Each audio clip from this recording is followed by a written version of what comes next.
Hi guys, it's me, Mr. Bertoch, your incredibly handsome, horrific science teacher, and in this video we're going to be talking about gravity.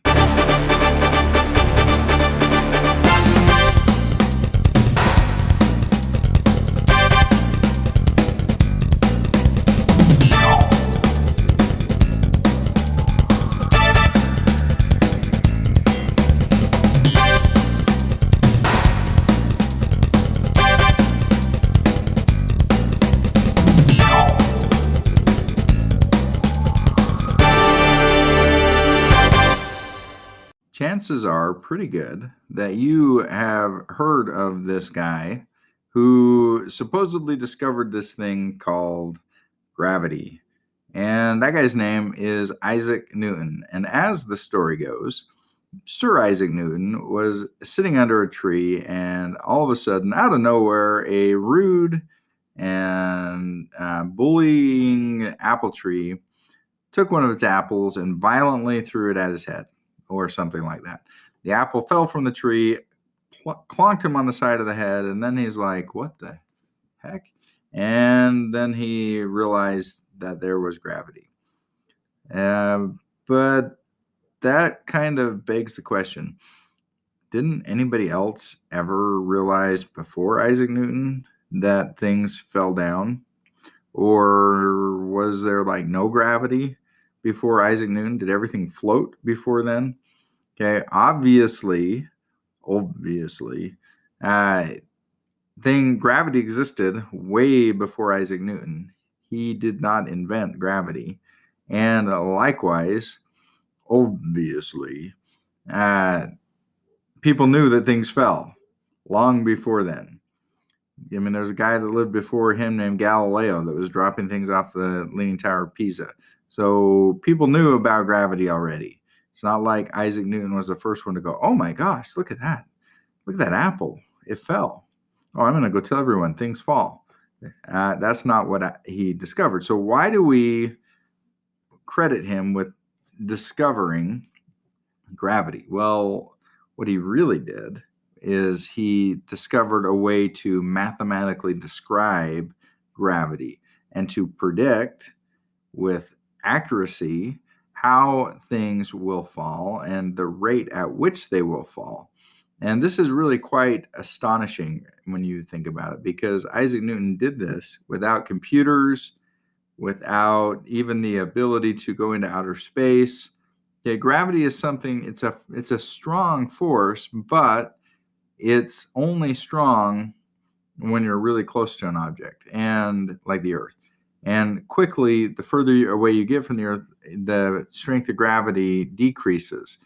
And he couldn't really test his theories on gravity using objects like the size of a watermelon, because they have such a small amount of gravity. They do have gravity. Everything has gravity.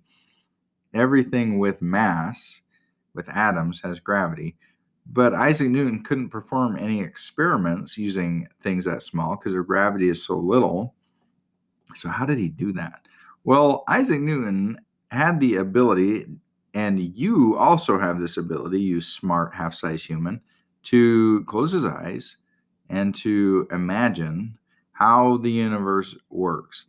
We call these thought experiments, and they are very important to science because very often, in order to push through to the next level of human understanding and the next level of technology, you have to get there with your mind before you can get there with any kind of tool that's been invented, because the tools haven't been invented yet. Isaac Newton could not go into outer space. There were no tools, and there couldn't be tools to get into outer space until somebody figured out how gravity works so that rockets could be built in proper strength. So the thought experiment had to precede the technology. And you, as I said, are capable of doing thought experiments. Just close your mind when you're trying to fall asleep at night. Close your eyes, open your mind, and imagine how the universe probably works, and travel there in your brain, and you will be amazed by the things that you can experience in your imagination. So Isaac Newton did that with gravity, and he was able to determine that the strength of gravity decreases with the square of the distance that you get from an object. Now, what in the heckens am I saying? What does that mean? Okay, because that's a mathematical formula. Okay, the strength of gravity it decreases, it goes down by the square of the distance. So every time I move, what this means, this is something you can conceptualize. This is a thought experiment you can now do with me. You can imagine this happening. As I move further away from the Earth or any object in space, the sun or Jupiter or the moon or whatever, some other star, okay, as I move further away from it, the attraction of the gravity, the strength of the gravity from that object to me goes down by the square root of my distance. So if I am 1 mile away, so the strength of gravity is 8, the force is 8, and I go out to 2 miles, then the force of gravity, so I've doubled the distance, so that's the square of that is 4. So the strength of gravity is going to be 4 times weaker, which would be 2. So at 1 mile, it's 8. At 2 miles, the strength is 2. So you can see very quickly the strength of gravity is decreasing very rapidly the further away I get from an object. And incidentally, we can experience this on Earth because the further I get from the core of the Earth, the weaker the gravity is. So as I climb up a mountain and I go to the top, the strength of gravity is going to be slightly less. Now, honestly, it's not much less because haven't really got that far from the core. It feels like we've gone a long distance, but in compared to the size of the universe, we haven't gone very far. But still, the strength of gravity up at the top of a mountain is less than the strength of gravity at sea level. Isaac Newton did discover other things about gravity. He discovered, for example, how to calculate and predict the strength of the attraction between two objects, but that really is beyond the scope of what I want to get to in this video, and really is more geared towards like a high school class or a college class. I do want to talk about one more thing, which is simply a way to visualize what gravity is.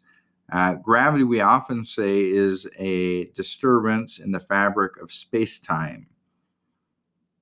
What does that mean? A disturbance in the fabric of space-time. So if you imagine and this is a common way that scientists explain gravity. If you imagine you take a sheet like off your bed or a very thin piece of rubber and you stretch it out, and then you drop a bowling ball on it. Like you hold it out on all the corners, and then you have somebody carefully set a bowling ball in the middle. What's going to happen? It's going to create a depression in it, right? And if I drop a marble on the same sheet or the same piece of rubber, what's going to happen? Well, the same thing. I'm going to get a depression, but it's going to be a smaller depression. The more massive an object is, the bigger the depression it makes, and the smaller it is, the smaller the depression it makes.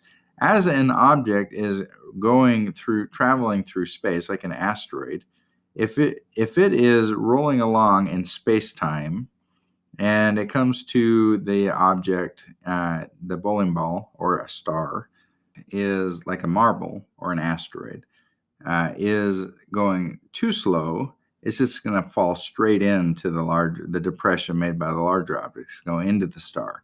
If it's traveling too fast, it's going to bend around the outer edge and then just roll off in another direction and keep going. But if it's going just the right speed, then it's going to get caught in that depression and will get forever stuck, never falling fully into the depression, into the star, or the depression made by the star in space-time, and never escaping. So it will just simply orbit forever. That is what is happening right now to the Earth. The Earth is orbiting the sun forever. We are forever trapped in the depression and space-time made by the sun. The Earth is going fast enough that it's not falling into the hole, but it's going too slow to ever escape out of it. It's caught in its gravity forever. You and I, in relation to the Earth, on the other hand, are in a different case. We are not orbiting. We have fallen completely in. We are stuck in the Earth. We have fallen into the Earth's gravity well, and we are at the bottom of it, and we are trapped. And the only way we could get out is if we had enough speed, such as to go on a rocket that blasts off really, really fast. And again, it was Isaac Newton who didn't discover gravity, but he discovered the formulas that are associated with calculating how gravity works and how the attraction between different objects works.